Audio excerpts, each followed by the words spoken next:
and welcome to the Lesbian Strength, Lesbian Day of Visibility live stream. So while everyone is just joining us, I will do a bit of an introduction about Lesbian Strength. So Lesbian Strength was formed in 2019 by a group of lesbian feminists, basically because we didn't feel that as lesbians we were particularly represented by or indeed welcome at LGBT events. And so we all had started to feel very strongly that autonomous lesbian organising was the way to go and the way to build community between lesbians. We chose the name Lesbian Strength because Lesbian Strength marches happened in the UK throughout the 1980s, and they were separate lesbian-only events that were organised traditionally the week before lesbian and gay pride. And so we wanted to kind of build on the history that was there and kind of restart that tradition. The main thing that we exist to do is to build a strong community amongst lesbians in the UK and around the world. And in 2019, we organised the Lesbian Strength March in Leeds. We chose Leeds particularly because it has a very strong feminist history going back through the second wave. Unfortunately, since then, COVID has spoiled everyone's fun, including ours. So we have mostly been restricted to online events ever since. But we have plans to organise, hopefully, fingers crossed, a physical march later on this year. So watch this space. And for Lesbian Day of Visibility, we wanted to organise a panel discussion looking at topics that are important to lesbians in 2021. We deliberately didn't choose any particular theme because we wanted to cover a range of topics, and we will have quite time for questions if anyone wants to ask any in the comments on Facebook. After this, the recording of today will go on our YouTube. So if anyone wants to rewatch it or you have friends that want to watch it, then feel free. And there are other videos on our YouTube as well. So to introduce our panelists for today, first of all, we have Lynn Farley, who was involved in organising the first Gay Pride March in Manhattan, New York City, and also involved in organising the first Dyke March. After introducing the concept of sexual harassment in New York City in 1973, published the first book on the subject, which is called Sexual Shakedown, the Sexual Harassment of Women on the Job. And then we have Uma in Uruguay. She says she is a daughter, a mother of three, and a radical lesbian, and it happened in that order. For the past 20 years, she has earned her living as a teacher, copywriter, editor, translator, and interpreter. She became involved in male politics in her teens and developed a feminist consciousness much later. After some time and effort to make it work, the unhappy heterosexual marriage between feminists and the left ended in her. About a year ago, with a friend who's another lesbian from Mexico, she created a virtual room of our own called Love and Sex Politics, where they run online workshops and courses on very feminine disciplines such as history, literature or philosophy, which are always personal and always political. She says her name is not real, but she is. Then we have Julia Beck, who is a lesbian political activist from the United States, now living in Germany. Her writings and speeches are available at Women's Liberation Radio News, Women's Human Rights Campaign, and LAZ Reloaded. And finally, we have Jodie Roy, who is an autonomous lesbian feminist activist from Belgrade in Serbia, and she is a strong supporter of Get the L Out. So welcome everybody. So to kick off, I think one of the things that is really kind of missing sometimes is to look at how we all kind of came out and realised we were a lesbian. And I think it's great to hear other stories about how it was for other women in different places and different times. So if we could kick off just by talking about everyone's experiences of that. And whoever wants to go first can. Oh, you're muted. Hang on.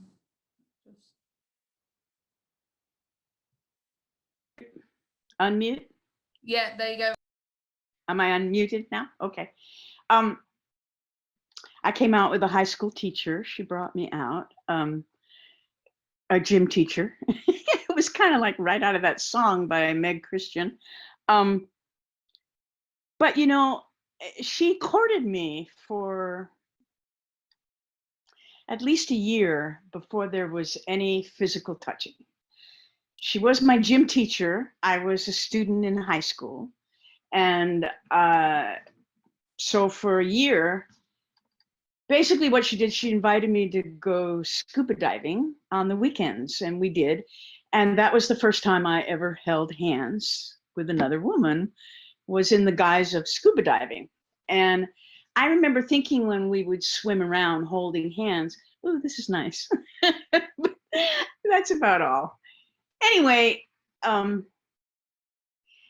she was my first, she brought me out, and the truth is she loved women's bodies. And so I had a fantastic introduction to sex. I really did. I mean, of anybody that I've ever known, including all my lovers over the years, you know, I had the best coming out and the best introduction to sex. I'm not saying that every young woman should have an older lesbian lover, but in my case, it was really great. And I mean, I think there was a dark side to it, but it took me a lot of years to acknowledge that. But when I say that it went on for a year before we touched, she was grooming me. And I didn't understand that, and I didn't understand it for decades. But it was a great introduction to lesbianism and sex. And you know, the truth is also, after having been with her,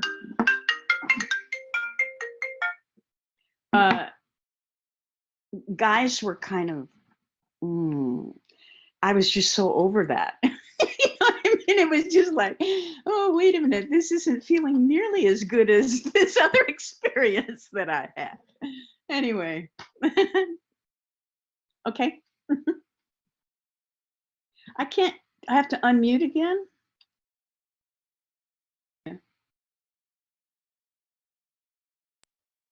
Julia, do you want to go next? Sure, yeah. I had a teacher in school, my art teacher. I always thought she was really interesting, but we didn't go scuba diving. I always wondered what would have happened if we did. When I was really little, really small, I used to go to a daycare at the church. I lived with my mom, and we were heavy into the church with a capital C.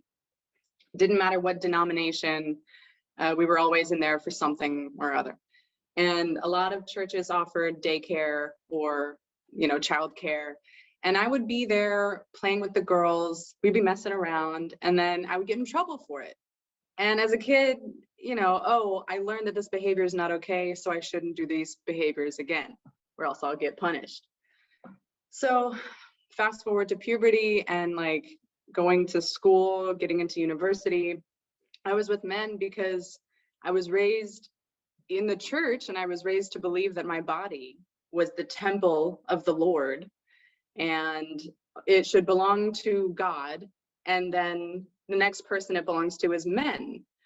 And I had this programming in my head, and I didn't really enjoy sex with men at all, but I did it because I thought it was supposed to be, I thought it was what I was supposed to be doing. So, long story short, after I got out of academia, after I graduated, I was spending a lot of time with these two women in Baltimore, Maryland, in the United States.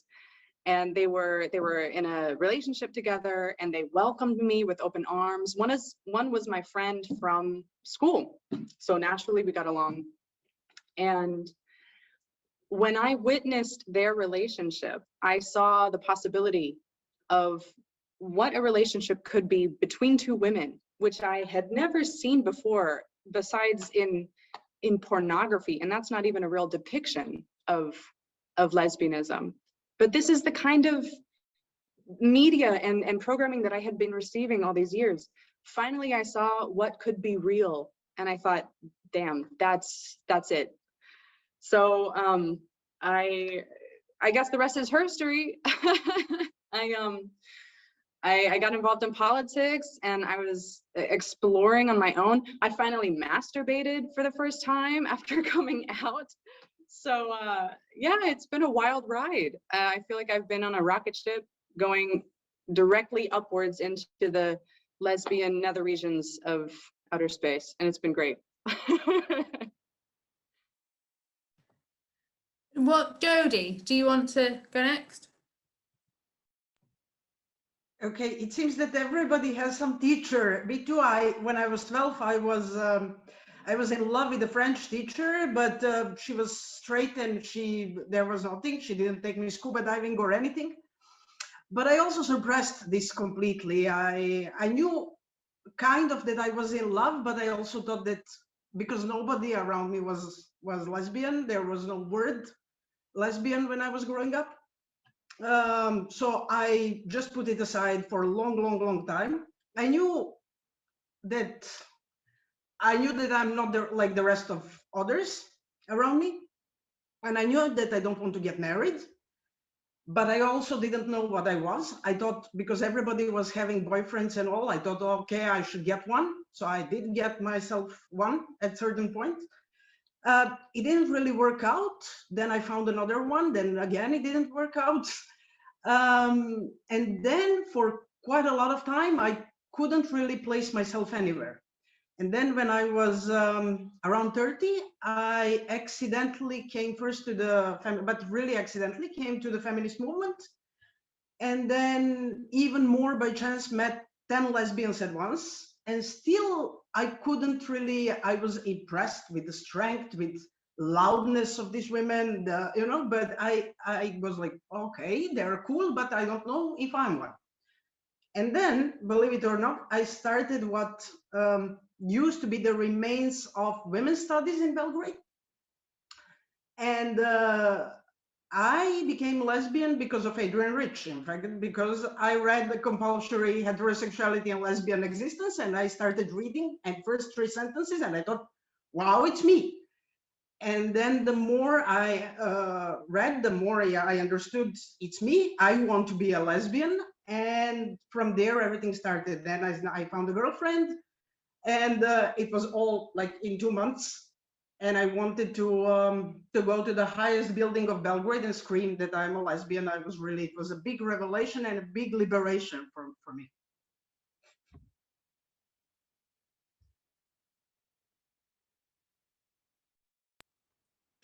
Uma?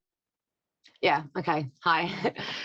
Well, I have this thing with words, so I work with them too. So it was a bit like accepting this invitation. I was really, really happy, very excited, but also a bit nervous because I want to get them right. So I think a lot about the words and things. And when Leanne called me over this, I immediately started, thinking about this same thing, right? I started thinking about how the words that got me here, what am I doing here, standing and sitting here on this panel for, lesbian visibility? How did that happen? How that began. And I never went scuba diving, so teachers, no teachers, so I'm like out of that, scenario completely. But the first woman I was involved with was a classmate, was a friend. I was 17. before that, I remember being a girl and having a question that I think now is very strange. You know, it was not about liking girls or liking guys, but I asked my niece, we sort of grew up together, and we were like maybe 7 or 8 or 10, less than 10 for sure. And I was like, how do we know? I mean, how are we sure that, you know, men are supposed to be with women and like not maybe men with men and women with women? You know, it's like, you know, at that age, you don't like boys, you know, because what's to like, you know? So for us, it was like, why? And well, we thought about that for a couple of days. And you know, on Sunday evening, she'd say, you know, the problem is that, you know, we would go extinct, like, you know, the species, you know, humanity. And I was like, oh, of course, yeah, that's very good, you know, and that settled it. So that was that. But then I was 17 and I met this girl at school. We were both enrolling. It was the first day of school. We would be on the same class, and we just started talking, and we just became friends, like instantly, you know, like immediately. So she would come to my place. We'd talk for hours, and well, so then, like we were talking before this began, you know, going live, like, well, if you get this feeling that you would like to do this, that you would like to hold hands, that you, in fact, you do, you sleep together, you watch TV, you talk about things, well, there was something there, you know. So I had the feelings and we had the experiences and we talked about it. We did not, I did not grow up in a religious context or anything like that, so I was not afraid of going to hell. In fact, I think that would have maybe been an incentive, you know, like to rebel against everything. So, okay, so now I'm going to be a lesbian, if that means that, you know, everybody's going to be upset and, you know, like a punk thing, you know. So it wasn't that. It was just that I think that sometimes the process that we are forced to undergo as women, it can make this much longer, torturous and maybe more interrupted. Because this was not my first experience. I had other friends. I was with, you know, it happened again, you know, and I still was not visible to myself. I didn't know what it meant about me, the fact that I had men, that I did go out with men, like most of you said, because that's what everyone does, because that's what you do, but not really liking any of them, you know, the ones that, you know, go on the film stars or the, you know, the supposedly really nice ones, and I didn't like them either, you know, but still I got involved. I still kept getting involved with men. I couldn't find myself in any of the words that I had around me, you know. It was a very, I think this is sabotage thing, you know, that happens all the time. You have these experiences, these ideas, but I didn't have like the conscious, I didn't have the words for that. I didn't, my process to become, not to become, but to realize, that to say that I'm a lesbian or to know that was not a straight line. It was not a lesbian line. It was not a line. It was like this loop of situations in which I would go like, what is this? You know, this is not working. It doesn't work. You know, I got married, I had kids, I did everything that one has to do, and it doesn't work. It just didn't work. And like you said, I mean, I would compare, I would like, it's not that it's different, it's like it's a whole different thing, you know. Men and women being with men, it's like it's not even the same activity, you know. I don't know, it's like completely different. And of course the idea that we had, my generation had, about sex and about lesbians had to do mainly with porn, you know. It's like lesbians would be something that's entertainment for men. So it had nothing to do with us either. And so and that was very sad, because my experiences with some of these young girls were in those contexts, you know, in the context of men being involved, men participating in the thing, fostering or promoting the thing. So it was really an artificial way of intimacy, you know, with a woman. So it really messes you up, you know, in your head. So it takes even longer. So my fear was not, you know, being punished by God or problems with, you know, with conservatives. I was involved in the left. I would sing in a choir. So it was like millions of gay men around, you know. I wasn't aware of the differences between men and women, like seriously, though I do know them, but you know, like what it meant. So to me, I would find myself sharing spaces with these men, with these gay men, and thinking that somehow we all belong together because, you know, something brought us together. And I didn't understand that they were men and I was a woman. And so you know, their support for my process and my coming out was coming from a completely different place. You know, it's like, let's go party, you know, and that kind of thing. It had nothing to do with women. So fast forward 1,000,000 years later, again, yeah, not rich, but dwarven for me. So so the feminist conscience sort of helped me click, helped me, you know, find the words, and then it's like it all made sense.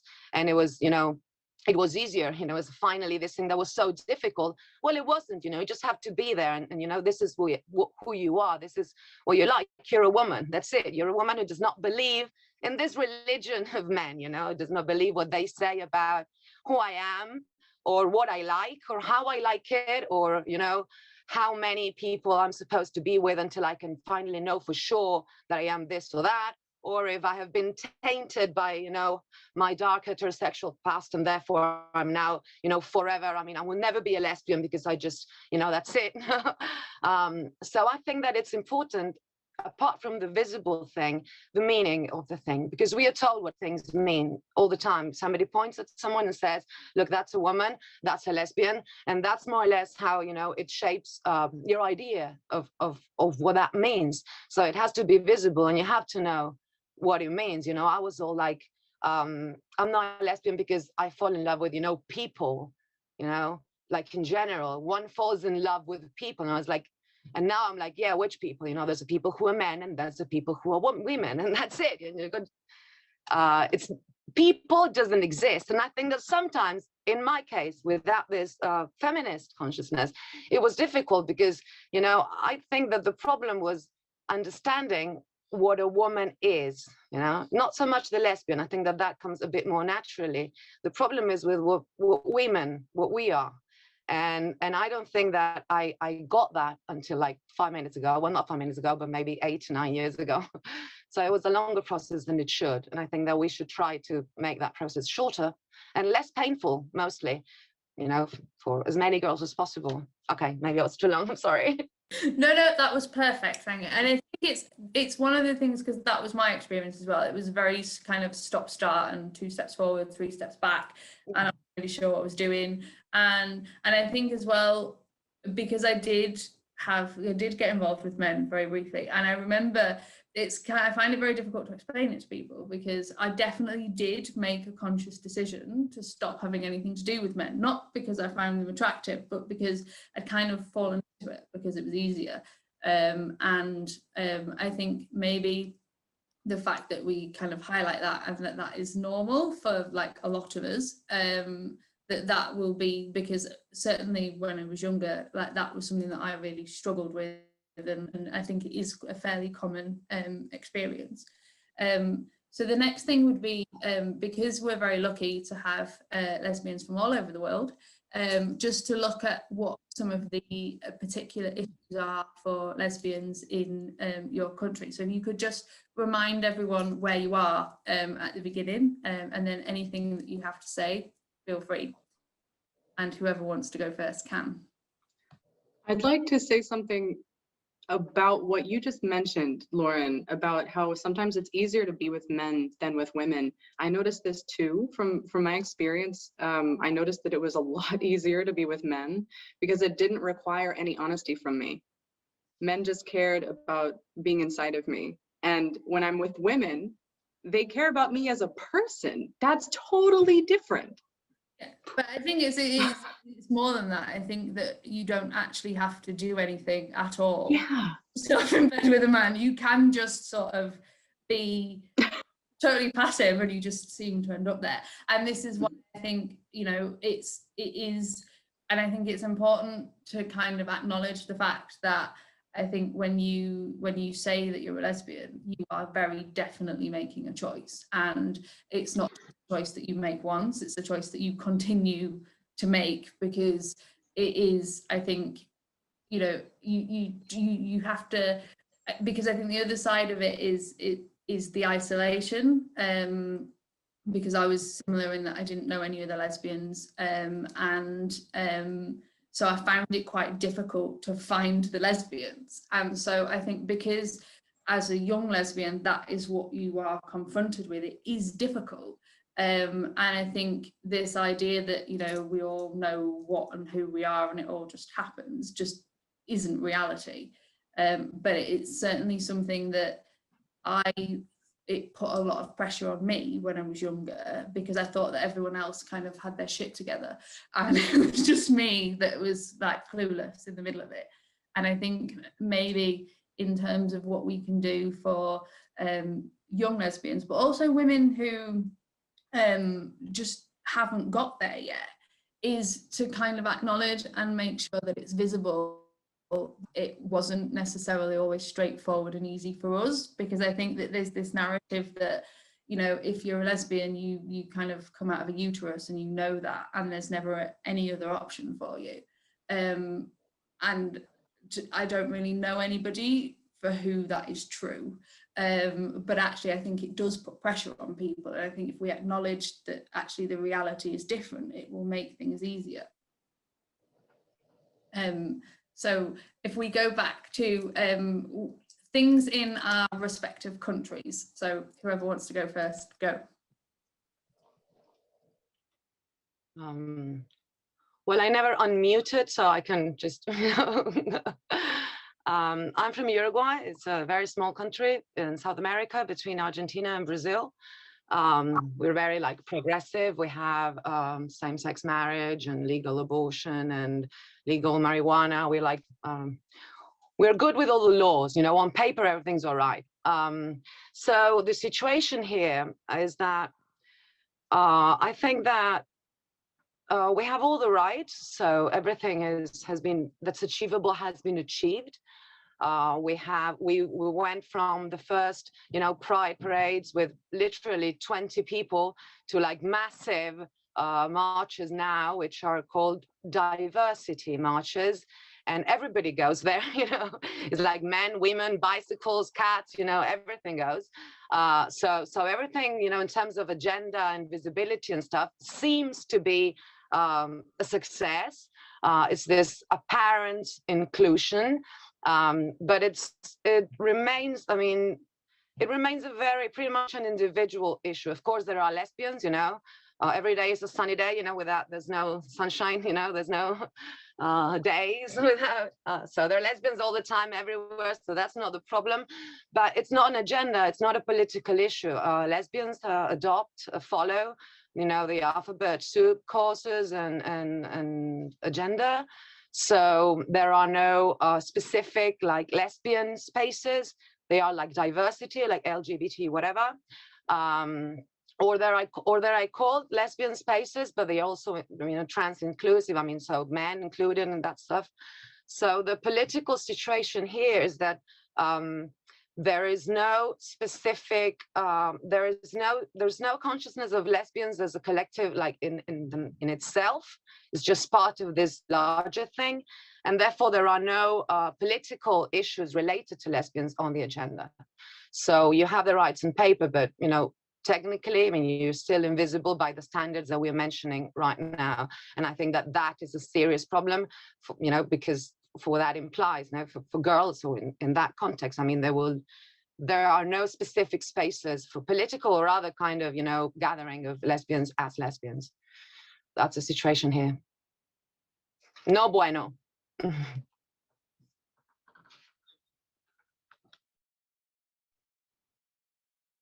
Who wants to go? Oh, Lynn, you need to unmute yourself. Down at the bottom. Yeah. All right. I'll go next. Great Satan. I'm from the United States, and the situation here, I think, I would say, in my opinion, is dire. And so you have a few really remarkable.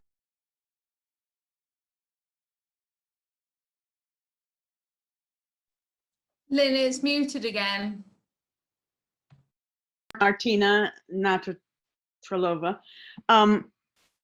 But we have scores and scores of well-known women who are now coming out on the side of the whole transgender thing. I mean, lesbianism in America, for all intents and purposes, is dead. No one talks about it. No one acknowledges it. There are no lesbians. There are women who are being told that they should be men. That's what we have going on in the United States. It's throughout the medical profession. It's throughout psychology.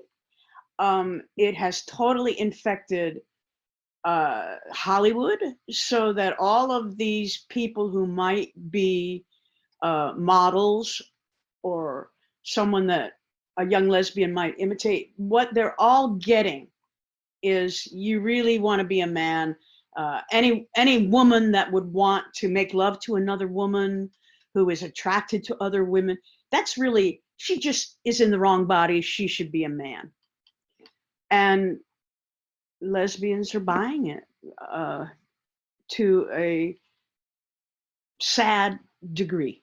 Okay, if anybody knows the situation in America and disagrees with me, please step in. But I think it's pretty bleak here, and the trans lobby here is really militant, really vicious, and so anyone that steps out to say, "Oh, I agree," or "What, I agree," they just get savaged. I've been waiting to have it happen to me on Facebook. So far, I've been spared. Whoever is watching this, please don't take that in. So that's one situation for young women in America. But I also think that I've never said this out loud before. I don't even think I've thought it to myself, but I'm extremely upset and disappointed with all of the gay organizations in America. I helped build this movement. I did. I put my life on the line. For what? To have a bunch of people move in later and think that they're going to make a killing out of getting all these young girls to go and transition into a male body. I don't know. I mean, I could go on. The state of lesbianism in America, just to sum up, I think is, we're in trouble. We're in sad state. There are no organizations. Bars are disappearing. There's no place for young lesbians to go and be exposed to older women, to be exposed to, happy lesbian relationships, the way it was described earlier. So they don't see models. They don't see people having a successful relationship. They're just being told over and over and over and over, yeah, you really want to be a guy.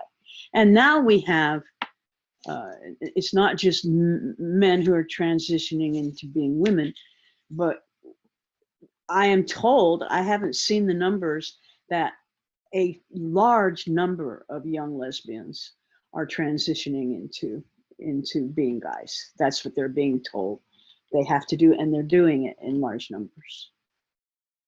Not good.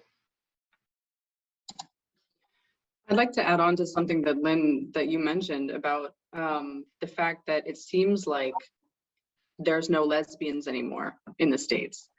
This is what I also witnessed when I was there. It seems like lesbians, they're still doing the lesbian thing. They're still hanging out with women. They're still having cookouts and potluck dinners, and they're still making zines, those little booklets that you can make at home. They're still doing the culture part of it, and they're still doing the social part of it, but the politics is totally lost. And Okay. one reason for that is something that Umi mentioned a few minutes ago about words, finding the right words. These women are doing the lesbian things, but they're not calling themselves lesbians. Mm-hmm. They're calling themselves queer, or, Mm-hmm. they're using other words to describe their identity. And then they describe their sexuality as queer, to catch all the things, to include all the whatever bullshit nonsense that they're told that they should include, because feminism is for everybody now. The corporate mainstream programming propaganda has been so successful with my generation. I'm 28. So with the women my age and younger, it's been so successful for a few reasons, mainly because corporate propaganda is extremely powerful in the States. And another reason is because in the States, women are so isolated physically. In an enormous country, it's like the land size is very big and our transportation system is very bad. So if you don't have a lot of money, you're not going to travel very far. And let's be honest, lesbians we don't have a lot of money. So we can't really travel and see each other in the ways that we sometimes would prefer to. So we are isolated from each other, and we are programmed in this digital age when everyone my age and younger is plugged into Twitter. That's our social life, especially now. We're getting all these messages saying that lesbianism is a type of pornography.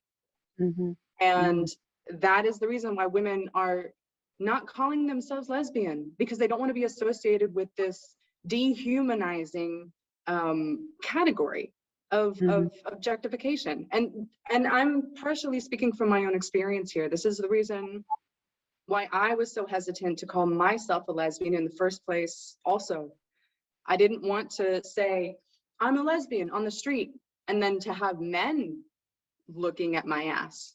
I didn't want to have that anymore. So I will say, yes, the politics is being lost. You know, the female separatist political ideology, it's really gone to the wayside. And I look forward to the resurgence of this, because you're right, Lynn, when you say a lot of girls are transitioning, they're being pressured to call themselves men and have these surgeries done to them. It is true. There are so many young girls undergoing these unnecessary changes, irrevocable, undoable changes. And still, women are coming to themselves, even after all of these changes have been done to them. There is a huge wave of detransitioned women coming out and sharing their stories and doing all the lesbian culture things. They're coming together, they're having meetings, they're making zines. So women are, what do you say, coming to themselves, and we are finding our true selves, our authentic selves, even through all of this crazy shit that's done to us. I know, but when I think about what it was like for me to come out and what I think it's like for a woman today, why hasn't it gotten easier? It's gotten more difficult. I mean, it's unreal to me. You know, you would think in 50 years we'd have some progress, positive progress, but we don't. It's like we're going backwards.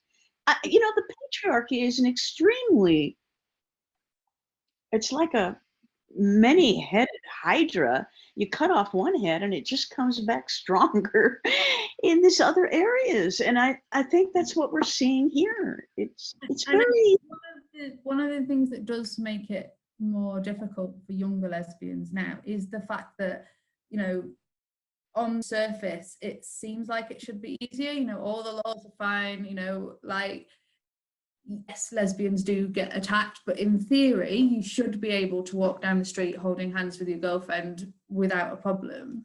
And I think as well, I don't know whether maybe in the past, the fact that, you know, there were other people kind of outside a community who you had to fight against because, you know, it wasn't allowed, almost made lesbians as a community band together because there was something to push out at. And I just wonder whether the fact that we've lost that and we've lost the politics and we've lost everything, because I think the situation in the UK is really similar to what you're describing in the US. But I think maybe part of the reason for that is that I think in some ways, if you have something to rebel against, it's easier because you can, you know, be angry with the people that are over there, but it gives you something, whereas we don't really have that anymore.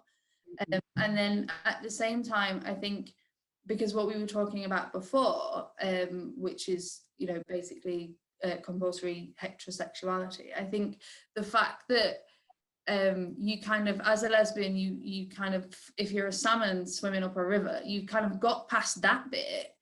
But now there's a whole other gauntlet that you've got to run, where a load of people suddenly tell you that, you know, if a man says that he's a woman, then you can't say no because you're invalidating his identity or something.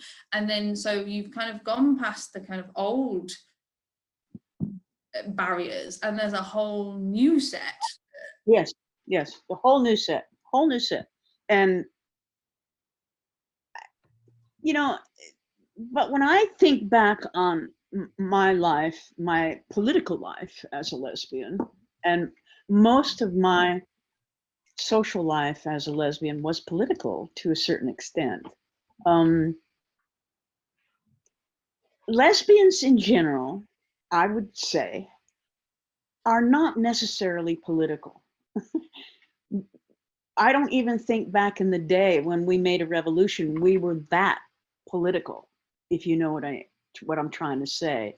And so now it's kind of like being swallowed by a whale. And I think most lesbians, if they're not political to begin with, they don't have a clue what to do in relation to all of this. And I also think that feminism informs my lesbianism. And if you're not a feminist to one degree or another, you are not really, truly alarmed at what's happening in terms of the transition stuff. Okay? A lot of women I know don't see anything wrong because, you know, oh, well, you know, she wants to be a man, let her be a man. What's the big deal? There's no groundwork, there's no foundation, there's no understanding that could be put into a political context. Does that make sense or not? Yes. And it's like fighting an uphill battle. I live in a community. I'm the only lesbian. I'm out. And there are 1, 2, 3, 4, 5, 6 gay men. I wouldn't consider one of them an ally. They don't have a clue what's going on with the whole transition thing. And if they finally understand it, they don't care. It's not concerning them. Whereas when I think back to the first Gay Pride March, Craig Rodham and some of the men that helped to found GAA, Gay Activist Alliance in New York, were incredibly politically sophisticated about feminism and about women's issues. Radical lesbians led off the first Gay Pride March in New York because the men wanted to do something against the invisibility of lesbians. They understood it and they got it. And we marched proudly at the first Gay Pride March. That didn't last. Within a year, the men were like, no, we're going to be in the front. No, put them in the back. Who cares? They're just a little teeny contingent of you know, pussies. That's what they would say. You know, gay men were not necessarily our allies at all. And they squeezed lesbians practically out of the Gay Pride March. That's why I helped to start the Dyke March. And the Dyke March was great. The Dyke March wasn't really a march, it was a rally. At the end of the Gay Pride March, we always had a rally in the Sheep Meadow in New York City. And we just siphoned the women off before the rally and had our own rally. And it was pretty good. And I think it went on to become a tradition. But the first time we did it, it was definitely a rebellion against the misogyny and the sexism of gay men. Jody. Yeah, it's I've been listening and thinking at the same time. I mean, it's really complicated to explain the situation here. I'm from Belgrade, from Serbia, and this is one of the republics that was part of the country formerly known as Yugoslavia, which was a socialist country, and until the 90s. And basically, the feminist organization started in the late 70s here. And then from there, throughout the 80s, some small, more mixed gay lesbian groups started organizing. And then all that was interrupted by war in Yugoslavia. Mm. And this war lasted off and on for 10 years because it started before Croatia, but then Croatia, then Bosnia and Herzegovina, and then there was a break in the war, a couple of years, and then in Kosovo. And basically some things normalized kind of after 2000. What happened is that when the creators of the war were overthrown, the transition from socialism to capitalism began. And this meant that UN, United States, European community all said, now you're a democratic country. So now you have to change the laws, and they started changing different laws a bit. Still here, the situation like we don't have the law, we don't have the civil partnership. It's now in the parliament.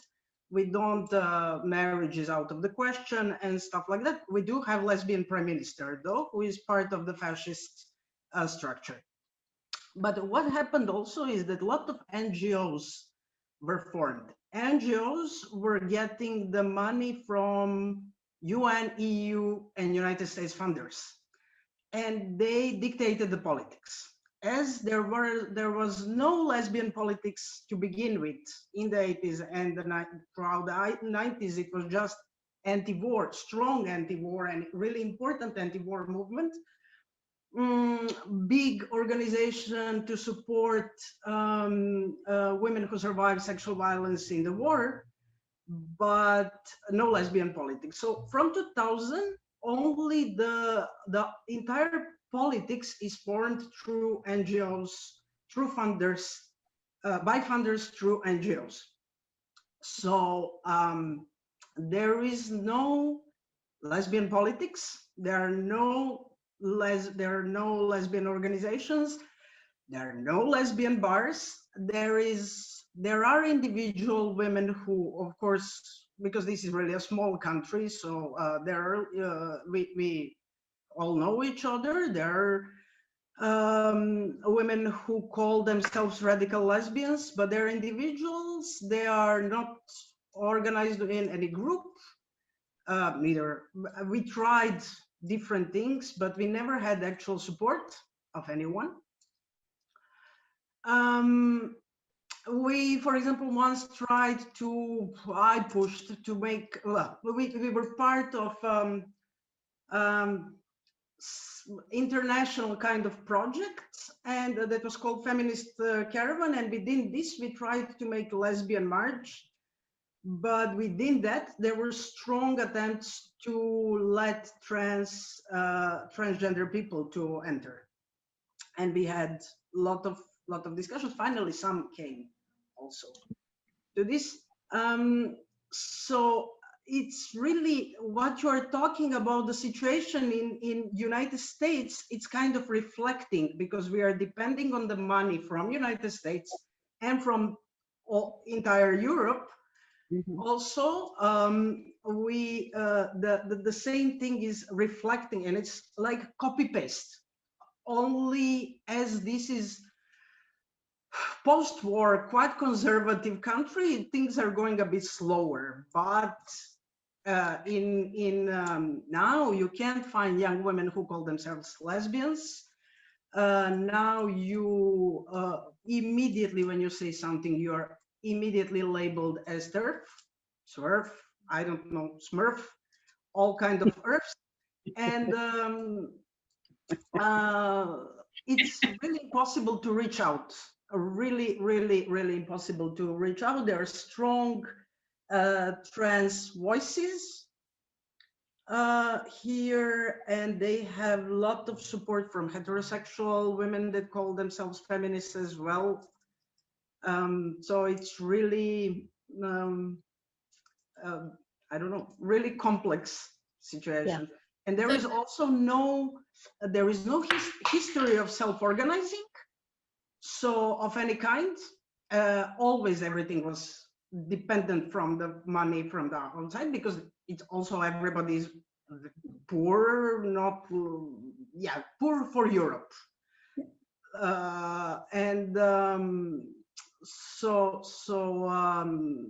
Even if you want to start something, it's practically impossible to start. So I suppose, given that it's Lesbian Day of Visibility and we want to be visible and also to celebrate things as well, what do we do about it? Oh, yeah. Well, I think this is a beginning. I think this panel is a beginning. I think that we need to grow from here. We need to just start networking. And, this is the first time I'm really saying this, and I'm really willing to commit myself to this. I haven't really been that active because I haven't really even known where to affiliate myself. But I think that's what we need to do, is we need to make, okay, for example, on Facebook now, there must be 20 groups all opposed to the transgender thing. I mean, I could list the whole names. They got to be consolidated. We need, a couple of strong groups that have got the people and the politics and can start really doing something. I mean, I come from the days when we were a complete outcast group, and we changed that, and we can do it again. But it's going to take a commitment. Well, is that I think we have to oppose the whole idea, because it takes over a lot of young lesbians, and we have to oppose the idea that the answer is transition. But I think we have to be very conscious of the fact that whatever we do has to be constructive, and it has to be for lesbians. So it's not necessarily always just about opposing something because it's bad for lesbians. I think we need to move beyond that and go into, what do we need? What do we want? How do we celebrate things? Right. Except that the whole transgender line has just taken over so much of women's and lesbian politics that you almost cannot do anything unless you come out and say, I oppose this. Yes. I'm opposed. We got to do something different, whatever it is. But as soon as you say you're opposed, God, you're just challenged all over the place. I mean, it's like stormtroopers. I mean, they'll knock you off Facebook if they can. Like I said, I just watched all this from a distance, and I'm like, oh God, I'm just dreading the day that they come for me. Well, Facebook is not the only place we can organize, right? I mean, a lot of us are stuck at home right now. We can't really travel so many places, but there are pros and cons to online organizing. Facebook is owned by men. A lot of these websites are owned by men, and they will control it to serve their own interests, right? So women are usually not welcome at a men's party, no matter what culture you're talking about, whether it's online or off. So yeah, I think using online platforms as a tool to network is a great idea, and this has been happening in the last year or so in greater effect, especially with the women's human rights campaign webinars. They happen every Saturday for over a year now, and that's incredible. What's it it's called Women's Human Rights Campaign, and you can find them online. And there have been women speaking from all over the world at these webinars, so you can get a very wide perspective on a lot of issues. And I think it's also important as lesbians, when we want to organize, we organize for ourselves. We put our energy into each other, not in defense or offense or whatever, not focusing our energy to say we are not transphobic or we don't care about men who call themselves women. Like, yeah, of course we care, but that's not where we should focus our energy. We should be focused on each other and our own desires and what we want to create in the world. I'm so bored with this transgender bullshit. Yeah, I don't but want to give my energy to it anymore. I except, just, oh, I'm except sorry. that, let me say this one thing. You know, lesbians got beaten up at the Gay Pride March in San Francisco by transgenders. They are not they are not going to let us organize and do what we're talking about, because we are the enemy. And, you know, just the way lesbians may be organized against, you know, maybe the Psychological Association or some other straight organization, they're organizing against us. We are the enemy until we admit, you know, we want to date transgender, blah, blah, blah, blah, blah. You know the whole rap as well as I do. We're the enemy. They shut down the Michigan Women's Festival. They attacked people at a gay pride march. I mean, lesbians are literally under attack, you know, physically. And still, nobody is helping us. Nobody. Yeah, well, You know, what I do you wanted to mention something about, I'm sorry. Okay. you know, you go.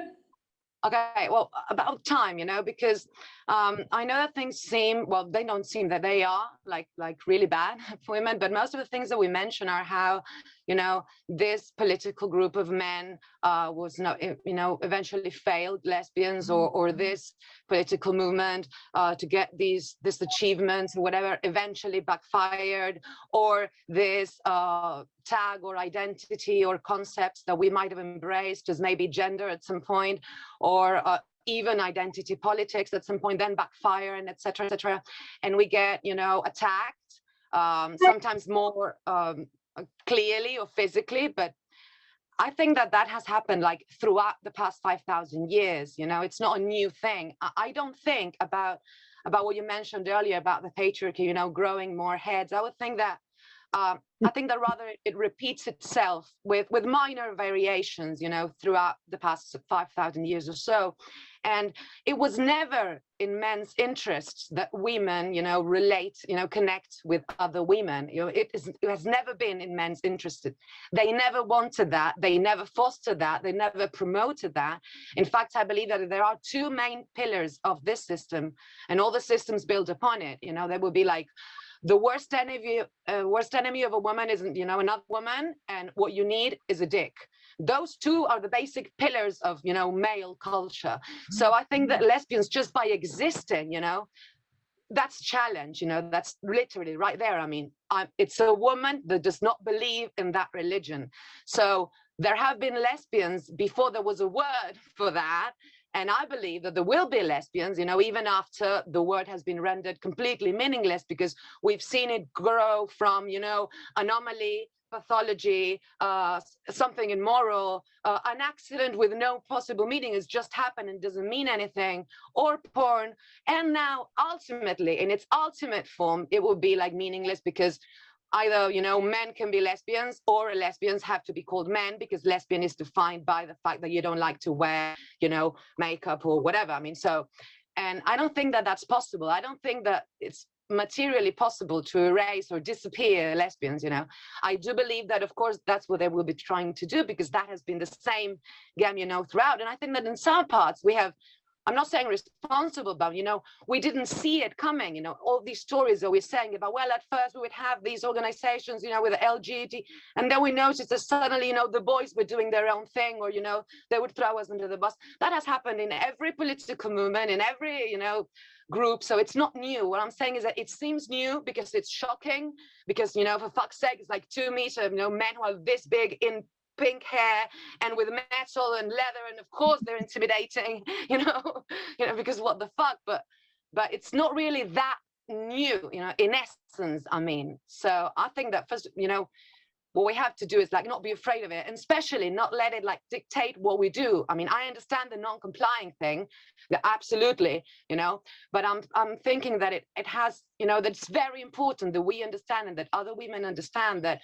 being a lesbian and being visible as a lesbian has nothing to do with men, and that includes, you know, we are not a reaction to what men do, you know, we are not a consequence of what men have done, you know, like you became a lesbian because you had problems with men. Well, of course I had problems with men. Men are impossible, you know, like it doesn't say anything, you know.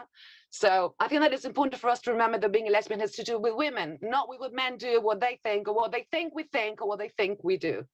Okay, that's it, sorry. No, that was very good. I think the other thing from a point of view of, so, you know, how like sort of where do we go from here? I think we need to kind of look back and remember that, you know, years ago, long before I came along, but you had lesbians that started to say that, you know, men deciding that they're lesbians is an issue, and everyone else kind of looked at it and went, no, it's not, it's fine. And then kind of more and more lesbians realized it was a problem, and then heterosexual women started to realize it was a problem, and now some men realize it's a problem as well, but we're not very interested in them. But it's not, I think the other thing that we kind of need to bear in mind is that, you know, we are kind of central to this because it probably impacts on us more than it does on other groups, but we are starting to get allies who get it as well. And so yes, it's very bad, and I'm not suggesting that it's not, but I think there are real signs there that progress is being made. And we have had a question actually about how can allies support lesbian culture, so mostly heterosexual women, and also provide support to young lesbians. So if anyone has any thoughts on that, share them. I would like to encourage any ally listening. So ally meaning someone who's not a lesbian. I would encourage any and all allies to be more brave in calling out the bullshit, because lesbians are tired. I think we could all agree that we're tired of dealing with the same stuff. And, you know, as Umi has mentioned, it's the same thing over and over, just adapted a little bit for the time, or changed a little bit, moderated a little bit. And yeah, it's the same kind of issues going up. It's lesbian erasure. It's making women believe that we're in competition with each other, making women pressured into needing men for whatever reason. So I encourage allies to make room for lesbians and to fight with us and not against us. I mean, lesbians, we're going to have our own discussions, and we seem to have always the same discussions about some heated things which always come up. That's our stuff to deal with. I would encourage allies to be more brave and to put themselves on the line for us. I would really appreciate that. And give us money, by the way. Fund some organizations for lesbians. Please donate your money. Put your money where your mouth is. Julia, what organizations? Well, that's the thing. That's I mean, the thing. Lesbian Strength leads. Yeah, there you go. Definitely support us. I mean, if anybody wanted to give money, we can't even say this is where you should give it. Yeah. That's the state of our movement at this time. We need to admit it. It's pathetic. Well, we have trouble getting the word out about who needs money and which organizations are starting up. We to be fair, we did when we organized Lesbian Strength back in 2019, we did have a crowdfunder because it was quite important to us. As we said before, lesbians often don't have a lot of money, so it was very important to us that one, it wouldn't be something that you'd have to pay for, and two, that we could offer support to women who needed it so that they could come. And Lesbian Strength is where people can give their money right now. That right now today, if you want a place to put your money, Lesbian Strength is where to. Very shortly, there will be a crowdfunder for the next Lesbian Strength. And yes, if people would like to donate, and that is what we used the money for last time. We used the money to get a sign language interpreter so that we were more inclusive, and that's what it went to. And we will have to do the same this year. So if people do want to support us, but you've also got, I don't know anywhere else, you've also got I know that Lesbian Rights Alliance in the UK are running a project for young lesbians called the Labrador Project, and they certainly have raised money in the recent past looking to fund that. And I think, admittedly, there aren't the problem. I think the problem is that the big organisations have very much sold out, but there are smaller sort of grassroots organisations that are trying to take their place, and I suspect that's the way it's gonna go. And I think if people look, there are places that you can give money to support lesbians. Mentioned earlier, Women's Human Rights Campaign has had so many speakers, so many women representing other organizations from all around the world. I recommend looking at the archives of the speakers of these women and seeing where they're from, because they are representing organizations that you could donate to, that are not in the global north or whatever. You know, these women are from Brazil and like other places that are historically deprived of money and deprived of resources. So I encourage not only funding the women in Britain or in the States. I feel like we get a lot of attention, and attention could also be shared elsewhere too. Yes. Yeah, and also even at a smaller scale, you can always support like lesbians in your community who are doing something. It doesn't, I don't really think it really has to be something like wearing this. We're doing this to support the TERF campaign against the madness of men. You know, it doesn't, it will come naturally, you know. It has to do with having lesbian women being able to exist and doing things. And that's the possibility that we can all see that lesbians, you know, exist and do things. So if we can support them doing anything, well, I suppose that would work. It doesn't have to be $1 million for a big cause, you know.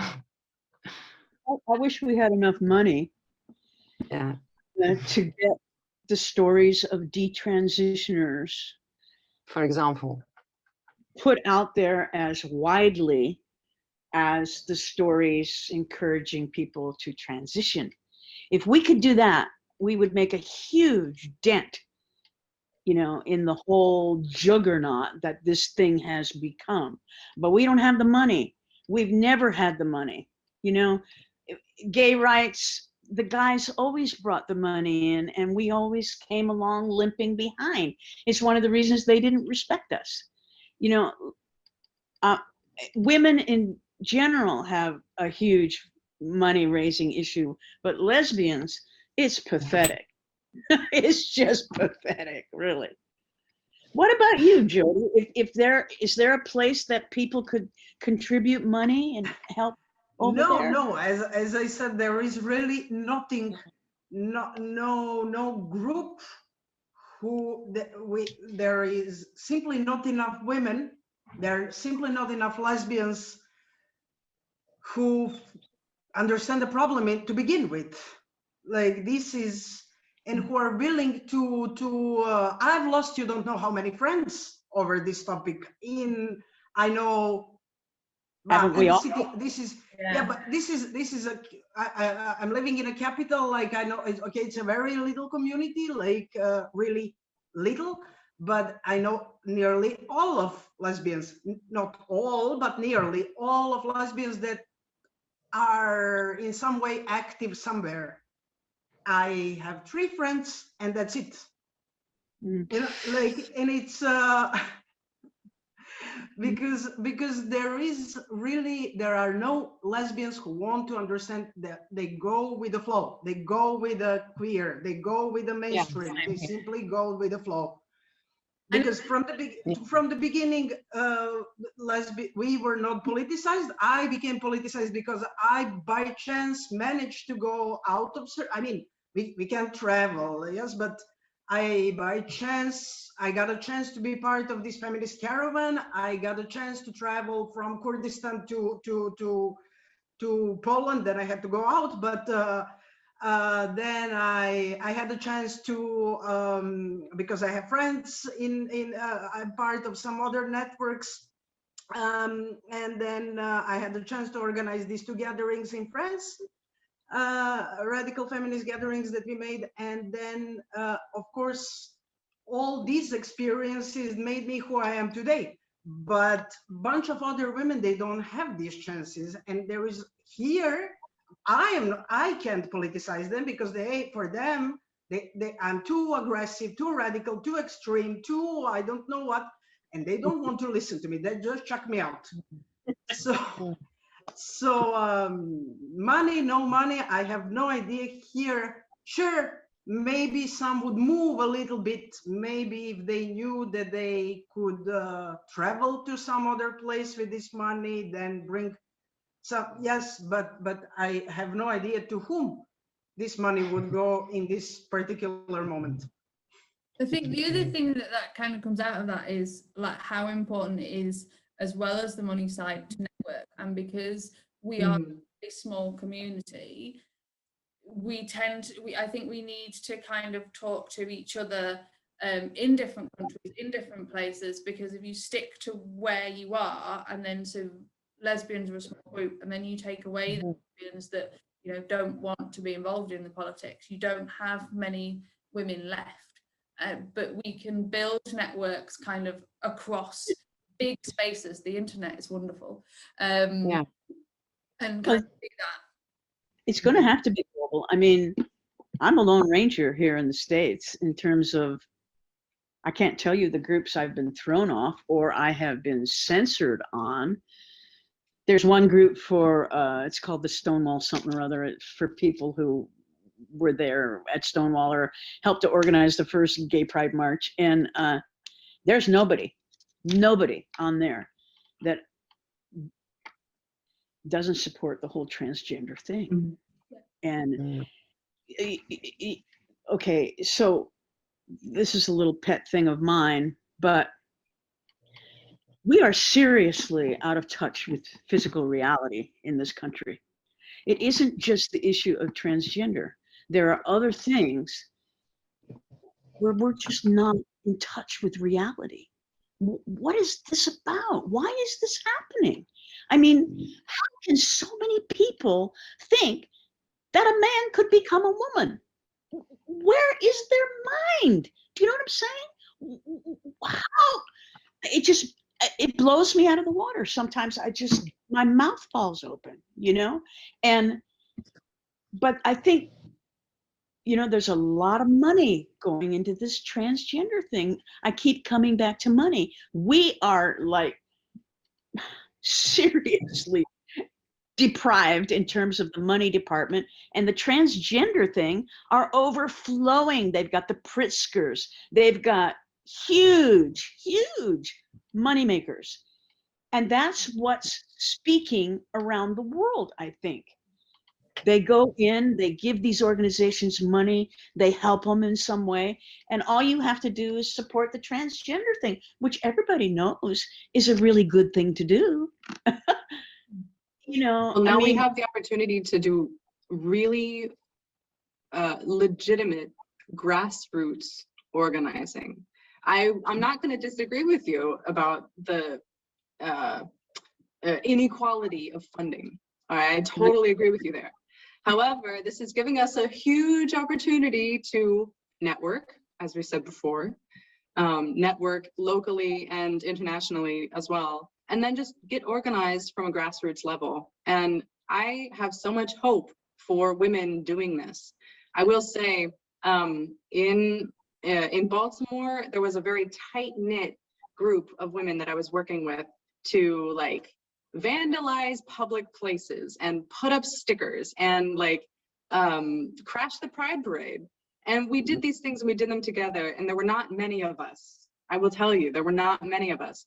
And we were, the women that I knew, we were scattered across the East Coast. Here in Berlin, Germany, there are women doing the same things. There's not a lot of us, all right? We're scattered through the city. It's a very big city, but we're doing the work. And I will tell you this, there's heterosexual women with us. There's bisexual women with us. It's not just lesbians. And I found that when women come together, regardless of sexuality, when women come together to do feminist things, to prioritize women, that's really where I feel good. And so we can also work together with these women as our allies, to do things together, to vandalize a public park, to spray paint the wall, to burn down a building. I'm not like saying Go scuba diving, maybe. yeah, go scuba diving. I mean, look at what the women in Mexico are doing. They are doing a revolution, and I'm sure it's not all lesbians. But lesbians are very important in terms of, you know, contributions to the women's movement as a whole. Lesbians are always in the middle, and I think essentially, you know, yes, things are not great, but actually there is a lot to be hopeful of, and I think, you know, if we get organised, then we certainly can. We are unfortunately out of time.